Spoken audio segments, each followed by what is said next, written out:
από την τελική τους εκπόνηση. Λοιπόν, θα έχουμε συνέχεια και αύριο, κυρίες και κύριοι. Τώρα πάμε να καλημερίσουμε τον κύριο Μουσκίδη, ο οποίος είναι μαζί μας. Γεια σας, κύριε Μουσκίδη μου, καλημέρα. Καλή εβδομάδα. Καλημέρα, επίσης. Λοιπόν, βγάλατε μια ανακοίνωση την Παρασκευή και αντιλαμβάνομαι ότι πήρε φωτιά το κινητό σας. Γιατί θέλουμε να μας πείτε τι υποστηρίζετε ως Κυπριακός Σύνδεσμος Ιδιοκτητών Ακινήτων για το τι πάει να συζητηθεί σήμερα στην Επιτροπή Οικονομικών της Βουλής σε σχέση με τον μειωμένο συντελεστή ΦΠΑ στις κατοικίες. Μάλιστα. Είναι η συνέχεια της συζήτησης που ξεκίνησε εδώ και μήνες. Ναι, ναι. Μετά που πιστεύω έγινε κακός χειρισμός εκ μέρους της κυβέρνησης για το θέμα του μειωμένου συντελεστή, δηλαδή πράγματι είχαμε πολύ ανοιχτό το θέμα του μειωμένου συντελεστή, δηλαδή πάρα πολλές κατηγορίες αγοραστών εποφελούνταν αυτόν τον μειωμένο συντελεστή. Πείτε το με το όνομά του. Στον καιρό των χρυσών διαβατήριων, αυτός που αγόρασε το διαμέρισμα των 2 εκατομμυρίων ευρώ πλήρωνε μειωμένο συντελεστή 5% ΦΠΑ, χωρίς να το δικαιούται. Γιατί ήταν πολύ ξεκάθαρη η οδηγία της Κομισιόν. Την έχουμε διαβάσει 1002 φορές εδώ σε αυτή την εκπομπή. Απλώς με κάποιον μαγικό τρόπο εμείς τα καταφέραμε πάλι. Ναι, συνεχίστε. Δεν είναι τόσο απλό το θέμα, κυρία Αγαπητού. Δεν ξέρω αν είναι απλό ή όχι, πάντως ήταν πολύ απλά αυτά που έλεγε η Κομισιόν. Ας κρίνουν οι τηλεθεατές μας τι συνέβη. Για απλώς το καθεστώς που υπάρχει σήμερα λέει το εξής. Ανεξαρτήτως του μεγέθους της κατοικίας που αγοράζεις, δηλαδή είτε είναι διαμέρισμα είτε είναι σπίτι, μέχρι 200 τετραγωνικά επωφελείσαι με το 5% των μειωμένων συντελεστή και πάνω από τα 200 τετραγωνικά πληρώνεις τον κανονικό συντελεστή με το 19%. Και δεν υπάρχει περίπτωση οποιοδήποτε ακίνητο να μην επωφεληθεί. Δηλαδή είτε είναι 300 μέτρα είτε 300 μέτρα, τα πρώτα 200 θα πληρώσουν αναλογικά το 5%. Μάλιστα. Τώρα, εάν εστοιχίζαν λιγότερο ή εφορολογούνταν λιγότερο τα σπίτια αυτών των εκατομμυριούχων που θα έπαιρναν τα διαβατήρια, εγώ λέω ότι πιθανόν ναι, αλλά πιθανόν αυτοί οι άνθρωποι να μην έρχονται στην Κύπρο. Ξέρετε, δεν είμαστε το φαλός της γης. Έχει για αλλού χώρες που έχουν διαβατήρια. Όπως είναι η Πορτογαλία, όπως είναι η Μάλτα, όπως είναι πολλές άλλες ευρωπαϊκές χώρες. Και μάλιστα τα γίνουν πιο εύκολα και με πιο χαμηλά ποσά. Απλώς εμείς, επειδή είμαστε ένα διεφθαρμένο κράτος και διεφθαρμένοι άνθρωποι, κακοδιαχειριστήκαμε το συγκεκριμένο σχέδιο. Είναι ευθύνο ο συντελεστής του ΦΠΑ. Όχι, ο συντελεστής τι να φταίει, καλέ. Ναι, ωραία. Τώρα, να πούμε τι είναι η εισηγήση τώρα του κράτους, ότι ήρθαν η Κομισιόν μετά που εμείς αυτοπροδοθήκαμε κατά κάποιον τρόπο και τους φέραμε σε γνώση τους ότι ξέρετε, έχει λίγο καιρό, εμείς πληρώνουμε λιγότερα από ό,τι πρέπει και ελάτε φορολογήστε μας παραπάνω. Κάπως έτσι έγινε, να μην επισέλθω, κακοί χειρισμοί.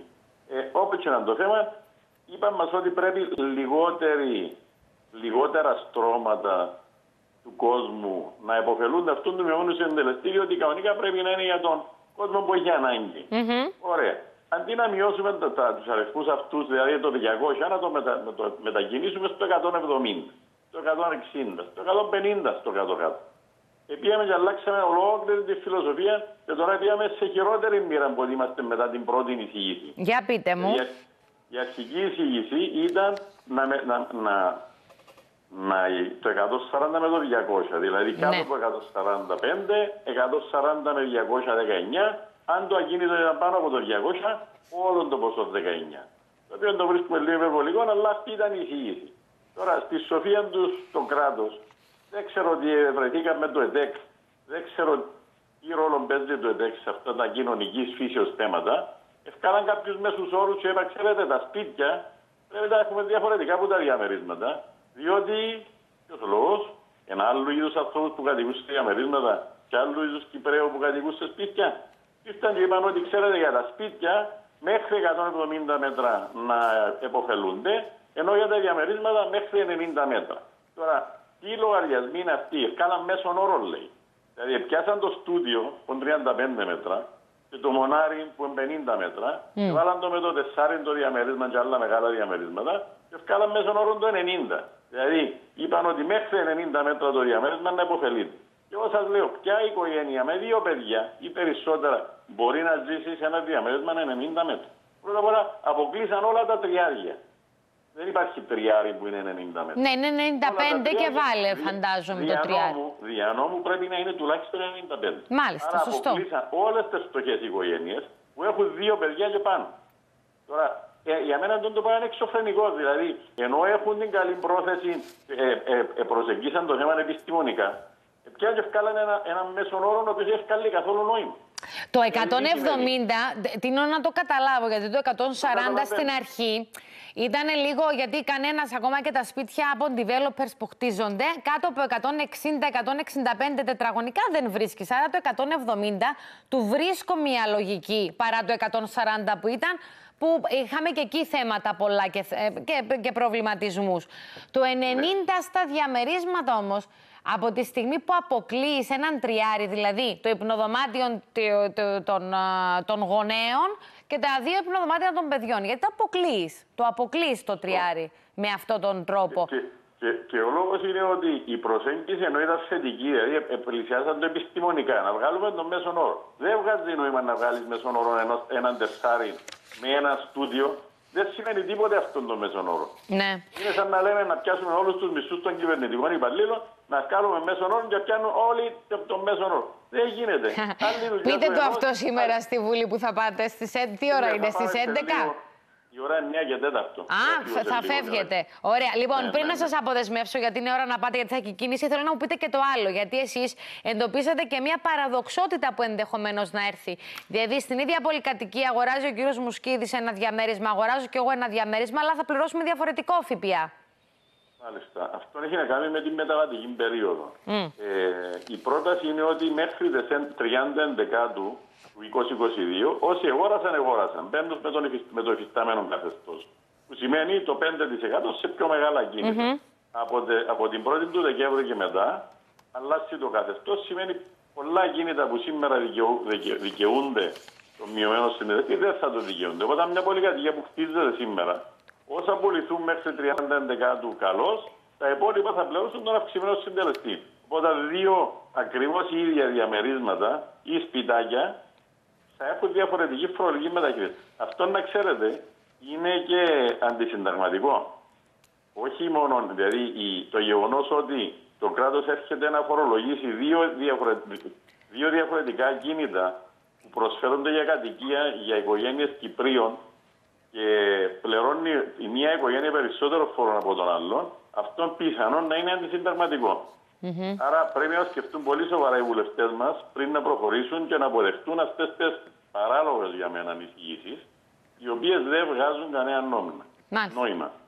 Να πούμε επίσης ότι έχουν βάλει τώρα, ενώ δεν υπήρχε προηγουμένως, δηλαδή ο διαχωρισμός μεταξύ διαμερισμάτων και σπιτιών δεν υπήρχε προηγουμένως, ήταν κατοικίες. Δηλαδή έχει επιλογή ο Κύπριος, θέλω να μείνω στο διαμέρισμα διότι δεν θέλω να έχω αυλή, ή ότι θέλω να έχω τα έξοδα της αυλής, ή για οποιοδήποτε λόγο, θέλω να είμαι στο κέντρο της πόλης, ή θέλω να έχω σπίτι και να πάω στην περιφέρεια των πόλεων.